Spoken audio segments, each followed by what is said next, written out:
Certains parmi vous, vous allez voir que dans l'année, il y a certaines périodes où vous allez tomber sur les jeux miroirs. Chaque fois que tu vas regarder ta montre, 14h14, 13h13, 15h15, qui vit ça déjà? Waouh, vous tous, beaucoup hein? Est-ce que vous savez ce que vous vivez? Ce sont des appels à la prière. Ce sont des appels à la prière. Ce sont des appels à la prière. Quand tu tombes sur une heure jumelle, c'est que le Saint-Esprit est en train de t'appeler à faire par l'Esprit toutes sortes de prières. Il y a quelque chose qui doit descendre à cette heure spécifique. Dorénavant, dès que tu tombes sur une heure jumelle, peu importe où tu es, commence à prier. Commence à prier. Il y a quelque chose que tu vas commencer à voir clairement. Le Saint-Esprit ne parle pas en français, il parle en esprit. Il parle par des signes. Il est le maître des temps. Il est le maître des heures, des minutes et des secondes.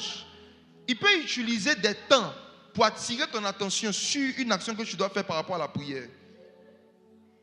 Voici pourquoi. Si vous voulez conserver des vies de prière professionnelles au milieu de toutes les occupations, le premier réflexe que vous devez développer, c'est de prier dans votre cœur, de prier en esprit à chaque fois que, en journée, vous tombez sur une heure jumelle. Chaque fois qu'il vous arrive de tomber sur une heure et une minute qui se ressemblent, priez. Que vous soyez en réunion, priez. Que vous soyez en train de parler avec un client, priez. Que vous soyez en train de réfléchir sur un sujet, priez. La Bible dit que lorsque je parle en langue, mon intelligence demeure stérile. 1 Corinthiens chapitre 14. Ça veut dire que le fait de prier en langue n'empêche pas ton intelligence de continuer à fonctionner. Les heures sont des êtres vivants. Permettez-moi de vous parler de la spiritualité du temps. Derrière chaque heure, il y a un ensemble d'esprits.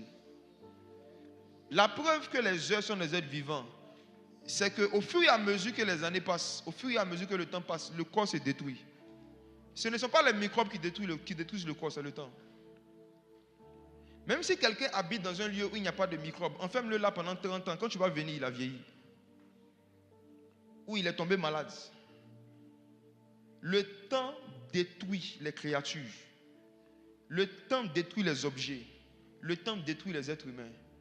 C'est pourquoi une année de plus, c'est bien. Mais c'est une année de moins aussi sur la terre. Chaque anniversaire est une alarme du ciel pour te rappeler qu'il te reste peu de temps. Pour te rappeler qu'un jour, on va faire ta photo. On va mettre un verset en bas. J'ai combattu le bon combat. J'ai gardé la foi. Un jour, on va faire ton t-shirt. Et on va mettre pourquoi? Si tout. Chaque anniversaire doit te rappeler ça. En fait, les anniversaires doivent nous faire penser à nos funérailles. Tu te réjouis pour les 1 an de plus, mais en même temps, tu sais qu'il te reste 1 an de moins. Est-ce que le temps qui te reste, tu es en train de faire ce pourquoi tu as été créé? Est-ce que tu as fini de faire? David pouvait dire dans le livre de Psaume 90, apprends-nous à bien compter nos jours. On ne doit pas compter les jours juste pour se réjouir. On doit compter les jours aussi pour pouvoir devenir sage. Pour savoir que je n'ai plus l'âge de continuer à faire certaines choses parce qu'il me reste peu de temps. Même Satan qui est éternel, dans Apocalypse 12, verset 12, Satan dit qu'il lui reste peu de temps. Et nous? Le temps est un être vivant. La raison pour laquelle tous ceux et celles qui quittent la terre sont dans l'éternité. L'éternité, c'est un lieu où il n'y a pas le temps. Le temps n'agit pas sur eux. C'est pour ça que Dieu ne vieillit pas. C'est pour ça que les anges ne vieillissent pas et ne meurent pas. Parce qu'ils ne vivent pas dans l'espace-temps. Ils vivent en dehors du temps. Le temps est un animal féroce qui détruit la peau, qui détruit le corps, qui détruit les organes. C'est parce que le temps est un animal que les hommes ont inventé l'expression tuer le temps. On ne tue pas quelque chose qui n'est pas dangereux. Tuer le temps. Si tu ne tues pas le temps va te tuer. Maintenant, tu tues ton temps en quoi faisant? La 9e heure, j'ai fait une étude biblique dessus, c'est très puissant. Vous comprenez? Je vous dis ces choses pour que vous deveniez des gens spirituels qui ne voient pas certains phénomènes se répéter dans leur vie sans pouvoir en donner une explication. Si des heures se répètent avec certaines minutes, c'est l'esprit de prière qui est en train de t'appeler à prier à ces moments spécifiques. Il y a tellement de versets dans la Bible qui en parlent, ce n'est pas le sujet d'aujourd'hui, je ne peux pas m'attarder dessus. Mais vous allez voir, quand vous lisez la vie du prophète Élie, la bataille qu'il a eue avec les faux prophètes sur le mont Carmel, c'est cette connaissance-là qu'il a utilisée pour les manipuler. Il leur a donné un temps dans lequel ils devaient invoquer leur divinité. Élie sachant très bien que dans ce temps-là, aucune divinité ne peut se manifester. Élie connaissait les temps où les esprits des Baal et des Astartés se manifestaient. Et il leur a donné ce temps. Il leur a bien dit, vous allez invoquer vos dieux de tel à tel. Il a donné des détails. La Bible dit que quand l'heure de l'offrande est arrivée, Élie les a arrêtés. C'est là qu'il a pris le micro. Il savait que s'il laissait ces gens continuer à faire les incantations après l'heure de l'offrande, il y allait avoir des manifestations. Et la Bible parle d'une génération d'hommes qui existait sur la terre, qu'on appelait les fils d'Issachar. Ils avaient la connaissance des temps. Ils avaient la connaissance des temps.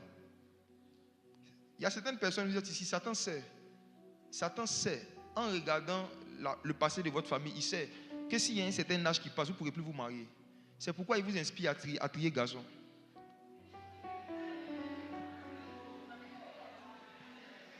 Il est en train de manipuler votre temps. Il sait qu'il y a un temps qui va passer. Il y a un temps pour chaque chose sous le soleil, dit l'Écriture. Il sait qu'il y a un temps. Si ce temps-là passe, tu ne vas plus te marier. Donc, il va te pousser à avoir des critères très bêtes sur lesquels tu vas te baser pour accepter ou ne pas accepter de te mettre avec quelqu'un. C'est-à-dire que quand c'est Satan qui est en train de te manipuler, il va t'inspirer des critères qui n'ont rien à voir avec la spiritualité ni les vertus. Tu ne vas pas dire non, je cherche un homme qui craint Dieu. Non, non, ton critère, il n'a qu'à avoir un lèvre rouge, il n'a qu'à être grand de taille, il n'a qu'à être musclé. Tu vas durer dans le célibat. Je n'ai pas remarqué que tous ceux qui viennent à son cours, tu ne vois pas que Dieu est en train de te faire passer un message. Tu veux forcément te marier avec quelqu'un, puis tu as donné la taille, il n'a qu'à faire au moins 1m85. Le temps est en train de passer.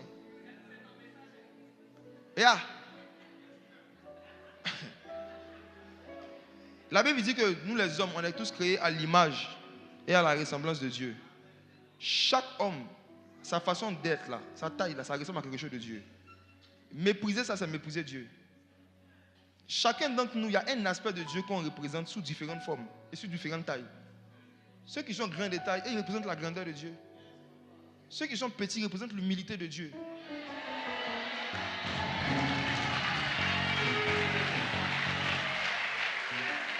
Et Dieu prend les choses humbles et celles qu'on méprise pour confondre les sages.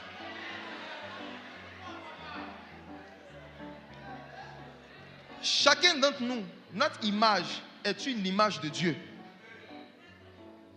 Il faut trier. Le diable est en train de jouer ton temps.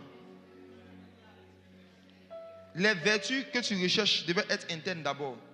Et puis le reste, là, Dieu est souverain. Si toi, tu étais au temps de Jésus, que le frère Zachée venait vers toi, tu vas le mépriser. Ça veut dire, toi, un gars qui monte sur à pouvoir Jésus, tu as marié qui? Ok. Actes chapitre 10, verset 28. Actes chapitre 10, le verset 28. Vous savez, leur dit-il, qu'il est défendu à un juif de se lier avec un étranger ou d'entrer chez lui. Mais Dieu m'a appris à ne regarder aucun homme comme souillé et impur. Dieu m'a appris quoi? À ne regarder aucun homme comme souillé et impur. Moi, voici l'une des plus grandes leçons que j'ai apprises en 2024. Moi, c'est en 2024 aussi, après toutes ces années de marche avec Dieu, que j'ai appris à ne regarder aucun homme, aucun être humain, comme souillé ni impur. J'aimerais qu'on s'attarde un peu sur ce verset. Vous savez pourquoi beaucoup parmi vous, qui êtes très occupés, qui avez beaucoup d'activités, vous n'arrivez pas à trouver la formule pour avoir une vie de prière? C'est parce que vous n'apprenez pas de la vie de prière des païens. Vous n'apprenez pas de la vie de prière de vos amis musulmans, parce que vous regardez les musulmans comme souillés et impurs. Or, en termes de discipline de la prière, ce sont des modèles. Je me suis rendu compte que Dieu, dans sa sagesse, n'a pas donné uniquement à l'Église et aux saints toutes les choses que nous devons savoir pour marcher avec lui. Tout ce que tu dois savoir pour marcher avec Dieu, il y a une partie qui est dans la Bible, il y a une autre partie qui est à la mosquée. Dieu a disséminé sa sagesse dans toute la création. Dieu a disséminé la connaissance et la sagesse dans toute la création. Donc, il y a des choses que tu vas apprendre à l'église à travers les prédications d'un pasteur. Il y a 2 choses que tu vas apprendre en observant un collègue musulman. Et dans le domaine de la prière, je me suis rendu compte que c'est à dessein que Dieu a mis l'accent sur certains païens qui étaient des modèles dans leur façon de prier Dieu continuellement. Corneille, c'est un parmi eux, il y en a beaucoup comme ça, mais je vais prendre quelques exemples. Regardez par exemple dans le domaine de la foi. Dans le domaine de la foi, je prends un exemple. Vous allez voir dans les 4 évangiles que le Seigneur Jésus n'a jamais fait un compliment à un de ses disciples sur sa foi. Il n'a jamais dit à un disciple qu'il a une grande foi. Jamais. Jésus n'a jamais dit à un de ses disciples qu'il est content de sa foi. Jamais. Au contraire, à chaque fois qu'on nous raconte dans les évangiles, dans les 4 évangiles, une conversation entre Jésus et un de ses disciples, il les appelait toujours incrédules. Incrédules. Race incrédule. Un jour, il les appelait race perverse. Jusqu'à quand supporterai-je votre incrédulité? Quand Jésus devait mourir et ressusciter, c'est à ses disciples qu'il a dit ça premièrement. Mais personne parmi eux ne croyait en ça. C'est une femme qui est venue leur dire, j'ai vu Jésus. On dit, oh, c'est le grain. Les gars ne croyaient pas. Ceux qui faisaient semblant de croire, Pierre et Jean, parmi les 12, ont décidé d'aller à la tombe pour aller voir si ce que les femmes ont dit est vrai. Parce qu'ils ne croyaient pas. Le fait qu'ils ont décidé d'aller voir, c'est parce qu'ils ne croyaient pas. Quand Jésus s'est révélé à eux, la Bible dit qu'il leur a reproché leur incrédulité. Dans Luc 24, les disciples sur le chemin de Maïs, incrédulité. Mais à chaque fois que Jésus a complimenté des gens au sujet de leur foi, c'était des païens, c'était des païens, c'était des païens. Je vous dis, c'est la vérité. Dans tout le Nouveau Testament, la femme syro-phénicienne, c'était une femme païenne. Elle n'était pas disciple de Jésus, elle venait de la Syrie. Elle est venue vers Jésus, elle dit, ma fille est possédée d'un démon, délivrance à distance. Jésus lui a dit, va, ta foi t'a sauvé. Elle arrive chez elle, elle voit que sa fille est délivrée. Pourquoi? Parce qu'elle a eu une grande foi. La Bible dit qu'une autre fois, le Seigneur Jésus est là, et il y a une femme qui avait une perte de sang de 12 ans. Vous la connaissez, la femme? Ce n'était pas une disciple de Jésus, c'était une païenne. Dis à ton voisin, la femme à la perte de sang était une païenne. Il faut lui dire, c'était une païenne. C'est son exemple de foi qu'on prend à nous, les grands chrétiens, pour nous enseigner aujourd'hui. Une païenne qui a manifesté une grande foi. Et c'est un grand enseignement pour nous, les grands convertis, qui n'arrivons pas à manifester la même foi. Cette païenne avait une maladie. Elle n'a pas demandé un rendez-vous privé avec l'homme de Dieu, étant païenne. Elle avait la foi que juste si elle vient dans sa présence, elle sera guérie. Mais toi, tu parles en langue, plus que nous tous. Mais si Jésus même était là, tu as fait quoi? Il prend de sa robe. C'est à lui que tu veux parler. Tu allais voir l'apôtre Pierre. Il peut parler, oui. Pasteur Jésus. Je souffre. Il y a des gens qui nous harcèlent littéralement pour qu'on puisse les toucher avec notre main. Même tu les appelles, tu pries pour eux au téléphone. Ils disent non, homme de Dieu, merci d'avoir prié, mais il faut que je vienne, que tu pries pour que tu me touches. Pourtant, cette personne est toujours à l'église, mais elle n'a pas la foi. Plus tu t'attends à l'intervention ou à l'action d'un homme avant de recevoir un miracle, plus tu n'as pas la foi. Parce que la personne qui étend sa main pour guérir les malades, pour chasser les démons, c'est Jésus. Il a dit que là où 2 ou 3 sont réunis en mon nom, je suis au milieu d'eux. Je suis au milieu d'eux. Si tu crois que Jésus est vraiment quelque part, pourquoi tu ne t'adresses pas directement à lui simplement pour dire Seigneur Jésus, guéris-moi? Et tu veux forcément qu'un homme de Dieu vienne te toucher de façon spéciale. Tu n'as pas la foi. Maintenant, si tu reconnais que tu n'as pas la foi, il y a des païens qui sont là comme modèles. Tous les modèles de foi à qui Jésus a parlé de grande foi, c'était des païens. Un autre encore, le centenier romain. Il vient vers Jésus, il dit mon serviteur est malade, guéris-le. Jésus dit ok, comme vous aimez qu'on vous touche, j'irai, je le toucherai. Il dit non, moi je ne suis pas dedans. Ça c'est tes disciples là. Non. Ce païen a dit à Jésus, non, écoute, ce système de il faut que la paume de l'homme de Dieu me touche pour qu'il sente que Dieu agit. Je ne suis pas dedans. Il dit moi, j'ai des gens sous mes ordres. Quand je dis à un va, il va.